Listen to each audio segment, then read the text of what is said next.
Hi guys, welcome back. कैसे हैं आप सब लोग? आई होप सब लोग खुश, हेल्दी एंड वेल्दी हैं। एंड मैं सबके लिए यही प्रे करता हूँ कि आप सब हमेशा हैप्पी, हेल्दी एंड वेल्दी रहें। ठीक है, चलिए आज का टॉपिक स्टार्ट करते हैं गाइस। कल हमने जैसे सैटर्न के ऊपर एक वीडियो बनाई थी जिसमें हमने सैटर्न के बारे में डिस्कस करा। वो सैटर्न जिसको मैं समझता हूँ एस्ट्रोलॉजी में सबसे इंपॉर्टेंट प्लैनेट, उसके बारे में कल हमने काफ़ी बड़ा वीडियो बनाया था, काफ़ी सारी बातें करी। आज हम अपना सीरीज़ कंटिन्यूशन का वीडियो है ये, जिसमें हम राहु केतु के बारे में बात करेंगे। राहु केतु के अब तक हमने 3 वीडियोस बनाए हैं, जिसमें हमने 3 हाउसेस में कवर कर लिए हैं राहु केतु को। Rahu first, Ketu seventh, Rahu second, Ketu eighth, फिर उसके बाद राहु थर्ड, केतु नाइन्थ। ये सब हमने अभी तक कवर करें। आज जो राहु केतु का हम एक्सेस लेंगे वो बहुत इंपॉर्टेंट है। क्यों? बिकॉज वो दोनों हाउस, सबसे पहले तो वो केंद्र हाउस है, जैसे 1 और 7 का हमने करा था, इसी तरह ये दोनों भी केंद्र हाउस है, which is 4th house and 10th house. But ये बहुत इंपॉर्टेंट क्यों है? बिकॉज एक हाउस आपकी पब्लिक लाइफ को डिनोट करता है और एक हाउस आपकी प्राइवेट लाइफ को बताता है। और यहाँ पर राहु केतु के बैठने से बहुत इम्पैक्ट पड़ता है उन चीज़ों पे। ठीक है, इसी तरीके से जब हम राहु केतु 10th और 4th ऑपोजिट करेंगे तो वो भी बहुत इंपॉर्टेंट है, क्योंकि उसमें भी फ़र्क पड़ेगा। तो आप लोग देखेंगे कि डिफरेंस कहाँ आता है। अभी इम्पॉर्टेंट क्यों है ये हाउसेज और क्यों राहु केतु का एक्सेस इतना इंपॉर्टेंट है? आप लोग ये सोचो, कल हमने सैटर्न के बारे में बात की थी और हमने बात करी कि सैटर्न क्यों इंपॉर्टेंट है, सैटर्न को क्यों इतनी सारी चीज़ें दी गई हैं एस्ट्रोलॉजी में। पराशर जी ने जब ये बनाया था तो क्यों दिया गया सैटर्न को इतने एस्पेक्ट्स, उसकी दशा इतनी लंबी, 7.5 ढैया क्यों मिला? बिकॉज सैटर्न कुछ तो इंपॉर्टेंट होगा, तभी तो उसको दिया, किसी और को नहीं दिया। इसी तरीके से राहु केतु का ये एक्सेस क्यों बनाया गया कि राहु केतु हमेशा ऑपोजिट होंगे। और opposite not in just terms कि वो एक दूसरे से हमेशा ऑपोजिट बैठते हैं, 7th हाउस का डिफरेंस होता है, नहीं, बट एक और चीज़ भी है कि दोनों नेचर में भी डिफरेंट है। Rahu is about getting all the things and Ketu is about leaving the things, right. Rahu obsession है, केतु डिटैचमेंट है। राहु हर चीज़ को पाना है, केतु हर चीज़ को छोड़ना है। ठीक है, तो ये हमें समझना चाहिए कि ये प्लैनेट्स बहुत इंपॉर्टेंट हैं। बीइंग मेलेफिक भी होने के बाद भी इनको मेलेफिक बोला जाता है, बट मैं बोलता हूँ कितना इंपॉर्टेंट है।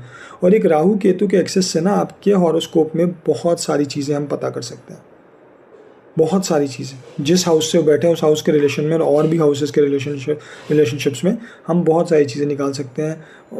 आपका उस हाउस से आपकी किस लाइफ में किस पर्सन से रिलेट करता है, वो क्या काम से रिलेट करता है, किस चीज़ से, उससे बहुत कुछ निकल जाता है। Because these 2 planets are very important again. ठीक है, चलिए तो बात करते हैं। देखियो, सबसे पहले अगर आप लोग देखेंगे तो हम बात करें तो राहु ये बैठा है आपका, this is called your 4th house. Okay, और केतु आपका यहाँ बैठा है which is your 10th house. ठीक है, अभी ये हाउसेज हमेशा फिक्स रहते हैं, जिनको नहीं पता उनके लिए बता रहा हूँ कि ये हमेशा 4th हाउस ही रहेगा और ये हमेशा 10th हाउस रहेगा। अब यहाँ पे जो साइन है ना, ये नंबर जो लिखा है, this is a sign, this is not a house number, this is a sign number, यानी कि 4th house is Libra sign. ठीक है, तो ये आप कंफ्यूज ना हो, जिन लोगों को नहीं पता एस्ट्रोलॉजी के बारे में उतना, तो प्लीज़ ये चीज़ आप और वीडियोस देख सकते हैं। बट यहाँ पर इसमें ये हाउसेस फिक्स होते हैं, साइन चेंज होते रहते हैं और साइन हमेशा डिनोट होते रहते हैं वहाँ नंबर से। ठीक है, तो ये हमारे 4th और 10th हाउस हो गए, जिसमें राहु और केतु बैठे। सो गाइज, अब हम बात करेंगे हमने 4th और अब बात करते हैं 4th हाउस और 10th हाउस क्या है। 4th house is about your mother, relationship with mother, your happiness, internal happiness. आप कितने कंटेंट हैं अपनी लाइफ से, कितना खुश हैं, क्या अंदर से आप, बहुत लोग जैसे बाहर से दिखते हैं पर अंदर से उतने खुश होते नहीं हैं, क्या वो चीज़ है? ये 4th हाउस दिखाता है। ठीक है, रिलेशनशिप आपकी मदर के साथ, जैसे मैंने बताया, बहुत इंपॉर्टेंट हो जाता है। उसके बाद फिर क्या कहते हैं, आपकी इंटरनल, आपकी प्राइवेट लाइफ, इनर लाइफ, आप अपनी फैमिली के साथ कैसे हैं, आप इंटरनली क्या सोचते हैं, किस टाइप के पर्सन हैं, वो बताता है। अब on contrary to this 10th house जो हो जाता है, इट्स अबाउट, सबको पता होगा कि it's about career, success, growth, government, and 10th house is about your public life. Public image आपकी कैसी रहती है, पब्लिक में आप कैसे रहते हो, आप बहुत खुश रहते हो या आप थोड़े से कटे कटे से रहते हो, पब्लिक से दूर रहना चाहते हो, किस टाइप की आपकी पर्सनालिटी है, राइट। वो यहाँ पर 10th हाउस शो करता है। पर्सनालिटी दोनों तरीके से शो, एक पब्लिक एक प्राइवेट, बट दोनों हाउस बताते हैं, इसीलिए हाउस बड़े इंपॉर्टेंट है।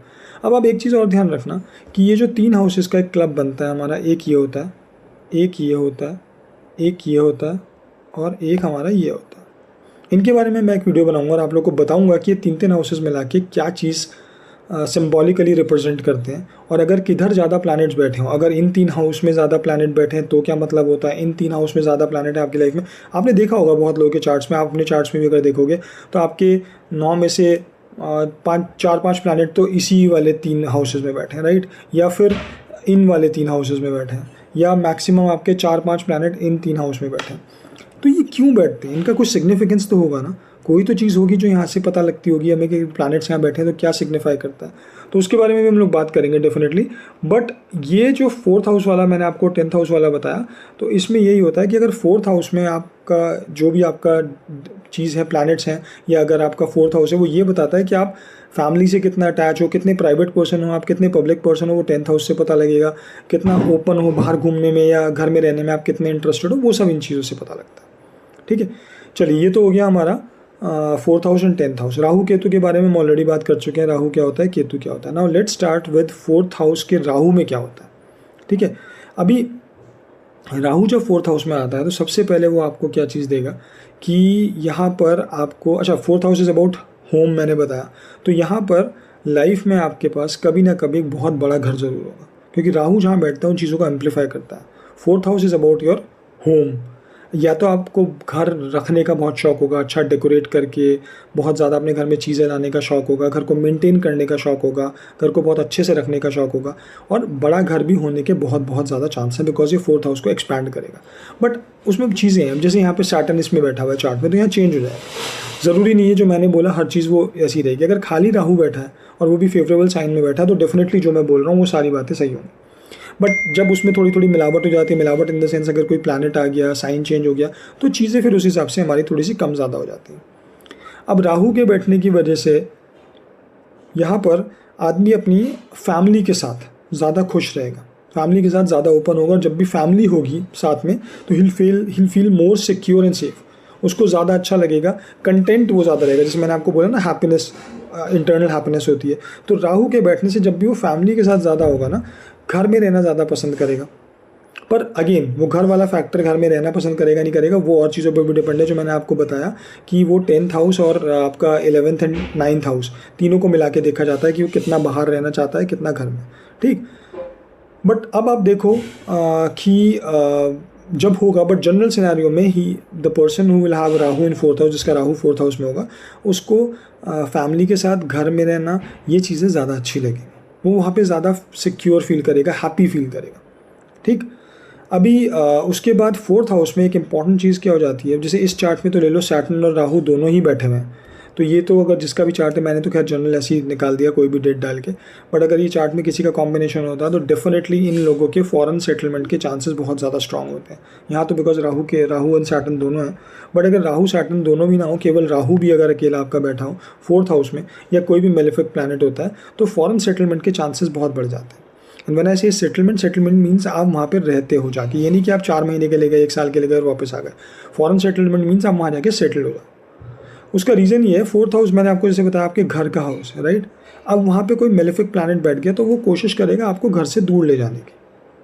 ठीक, बट अगेन इसको आप वैसे मिक्सअप ना करें, कॉन्ट्राडिक्ट ना करें, वो घर से दूर ज़रूर ले जा रहा है, पर घर वाले यानी आपके वाइफ, आपके बच्चे, उन लोगों के साथ आप हमेशा रहना चाहते हो, उन लोगों से अलग नहीं जा रहे, आप उनके साथ रहना चाह रहे हो। ठीक है, या उनसे दूर नहीं रहोगे, उनके साथ ज़्यादा रहोगे। ऐसे चांसेस भी बनेंगे कि आप साथ ही रहो, ये नहीं कि आप काम की वजह से उनसे दूर रह रहे हो।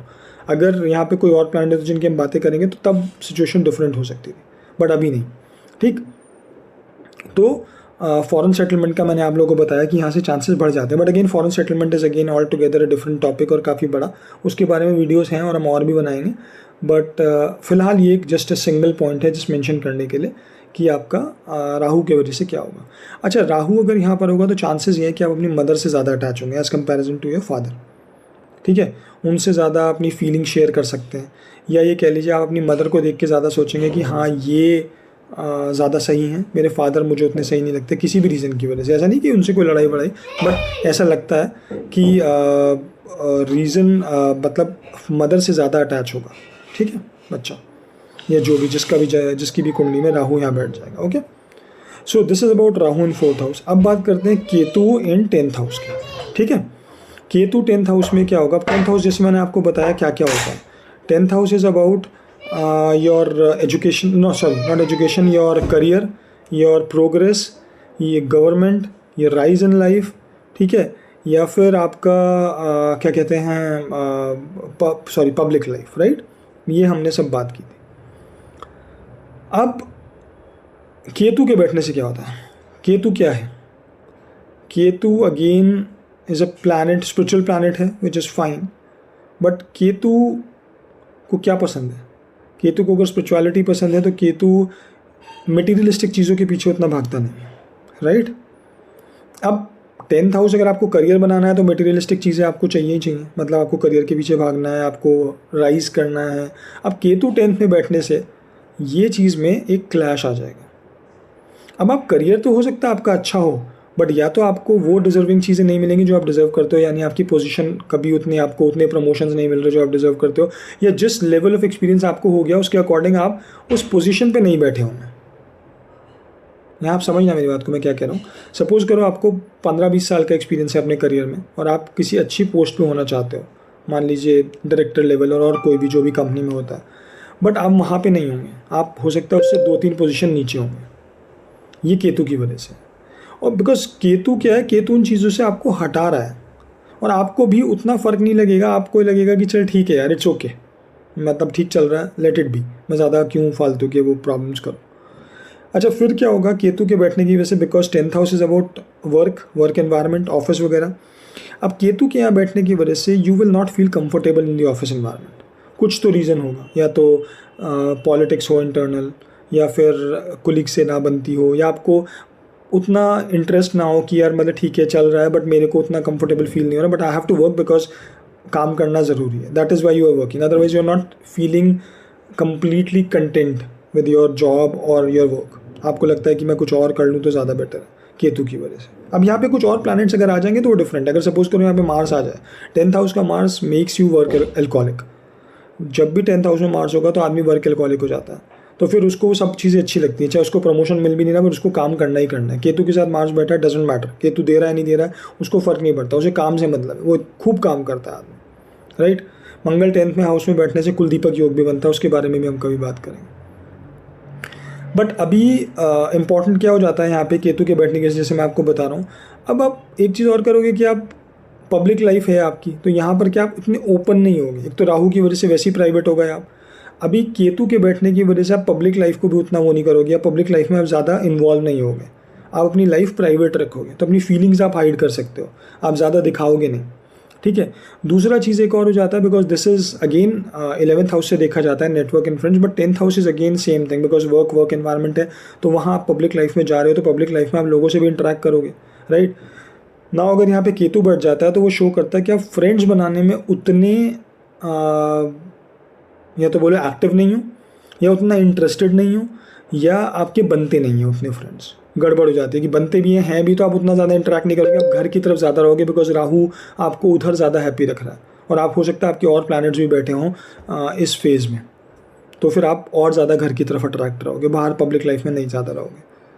तो केतु के बैठने की वजह से हो सकता है आपके फ्रेंड्स ज़्यादा ना बने. अब वो चीज़ें चेंज हो सकती हैं. अगर मान लो यहाँ की इसकी बजाय, इस वाले क्वाड्रेंट की बजाय आपके मैक्सिमम प्लैनेट इधर बैठ गए, ठीक है, तो बात अलग है. या केतु के साथ यहाँ कुछ और प्लैनेट्स बैठ गए, तो फिर वो डिफरेंट हो जाएगा. बट यूजुअली अगर अकेला केतु बैठा है तो वो, या केतु के साथ कोई और मेलेफिक बैठा है, तो फिर वो आपका नहीं होने देगा आपके फ्रेंड्स वगैरह. करियर इश्यूज़ रहते हैं जब केतु आपके 10th हाउस में बैठता है, तो कुछ ना कुछ करियर इश्यूज़ भी चलते रहते हैं. जैसे मैंने बोला, कभी पॉलिटिक्स, कभी मन ना लगना, या कुछ और होना. आपको हो सकता है जॉब चेंज, अगर एक में अच्छा ना लग रहा हो तो दूसरे में जाना. तो ये बहुत सारे फैक्टर्स चलते रहते हैं. तो अब ये सारी प्रॉब्लम्स आती हैं गाइस केतु के बैठने से. या ये प्रॉब्लम्स भी मत कहो इसको, आप ये बोलो कि ये एनालिसिस है बेसिकली, जब केतु यहाँ पे बैठता है तो कैसा होता है. इससे ये मतलब नहीं है कि जिनका 10th हाउस में केतु आ गया उनको करियर नहीं मिलेगा, या उनको कभी जॉब नहीं मिलेगी, या वो कुछ काम नहीं करेंगे. नहीं, ऐसा नहीं है, ठीक है. वो डिपेंड करता है बहुत सारी अलग अलग चीज़ों पे, हम उसके बारे में बात ही नहीं कर रहे. बट हम बात यहाँ पे कर रहे हैं कि जैसा करियर या जैसी मेहनत आप करोगे ना, वो आपको उसके रिजल्ट्स उतने नहीं मिलेंगे, ठीक है. काम आप करोगे क्योंकि आपका राहु का यहाँ पे एस्पेक्ट पड़ रहा है, ठीक है, 10th हाउस पे, तो काम तो होगा, काम आप करोगे भी, बट आपको वो लेवल ऑफ अचीवमेंट नहीं मिलेगा, या फिर ये कह लो कि आपका मन उतना अटैच नहीं रहेगा। आप कर रहे हो बिकॉज यू हैव टू, पैसे कमाने के लिए, लाइफ जीने के लिए, फैमिली के लिए आप करते रहोगे, बट वो मज़े से नहीं करोगे, या वो कंटेंटमेंट नहीं होगा आपको लाइफ में जो आपको होना चाहिए। But again as I said कि यहाँ पे अगर कुछ और प्लैनेट्स बैठ जाएंगे तो वो चीज़ें चेंज हो जाती है, स्पेशली अगर मार्स आ जाता है, जो मैंने अपना ऑब्जर्व करा है लोगों के हॉरोस्कोप्स देख के। उसमें ये है कि अगर मार्स आ जाता है 10th हाउस में तो वो सारा ये केतु वाली चीज़ें चेंज होती है। केतु की एक चीज़ चेंज नहीं होगी कि हाँ आपको वो लेवल ऑफ अचीवमेंट्स नहीं मिलेंगे जो आपको मिलने चाहिए, बट हाँ उतने बुरे भी नहीं होंगे जितना सिंगल अगर अकेला केतु बैठा हो, बट फिर भी केतु आपको उन चीज़ों से थोड़ा सा दूर ले जाता है, डिटैच करवाता है, राइट। तो गाइज़ ये मेरा एक एनालिसिस था आप लोगों के लिए, राहु और केतु इन 4th and 10th axis, right, जहाँ पर मैंने आपको बताया कि क्यों ये इंपॉर्टेंट है। और ये इंपॉर्टेंट है 4th और 10th हाउस बिकॉज सबसे पहले तो ये केंद्र हाउस है। मैंने आपको पहले ही बताया था अपनी एक और वीडियो में कि 4 हाउसेस जो हैं ये केंद्र हाउस होते हैं, they are the main 4 important pillars of our life. उसके बाद और हाउसेस आते हैं, तो उसमें भी 4th और 10th क्यों है। 10th तो सबसे इंपॉर्टेंट, केंद्र हाउस में सबसे इंपॉर्टेंट हाउस 10th हाउस होता है ये वाला, ठीक है। उसके बाद 4th क्यों इंपॉर्टेंट है, बिकॉज 4th भी आपकी ऐसी चीज़ों को डिनोट करता है जो आपकी लाइफ को बहुत इफेक्ट करते हैं, जैसे आपकी मदर को, आपकी फैमिली को, आपके घर को, आपकी इंटरनल फीलिंग्स को, तो इन सब चीज़ों को बताता है, ठीक। So alright guys, this is the small analysis which I wanted to talk to you about 4th house and 10th house, Rahu and Ketu, Rahu और केतु का 10th और 4th का एक्सेस के बारे में। सो आई होप आपको वीडियो अच्छा लगा हो तो please subscribe to the channel, जिससे और आप लोगों को ऐसी वीडियोस मिलते रहें और आप लोग की नॉलेज एनहांस होती रहे, और मैं आप लोगों के लिए ऐसी मेहनत करके और अच्छी वीडियोस लाता रहूँ। हम लोग राहु केतु की सीरीज़ कंटिन्यू करेंगे, बट बीच में और भी वीडियोस जो मुझे अच्छी लगेंगी, कुछ टॉपिक्स हैं जो मेरे दिमाग में है which will definitely gonna help you people to understand more about the horoscope and planets, तो वो मैं बीच में लेके आता रहूँगा। I am trying to be more regular now, वो आप लोग देख ही रहे होंगे। सो ये चलता रहेगा, दिस विल कंटिन्यू नाउ। तो प्लीज़ गाइज, बट उस कंटिन्यूटी को मेंटेन रखने के लिए, just give me an appreciation के लिए please subscribe to the channel, comment whatever comments you have, and do like the video and share the video. Alright guys, take care, bye.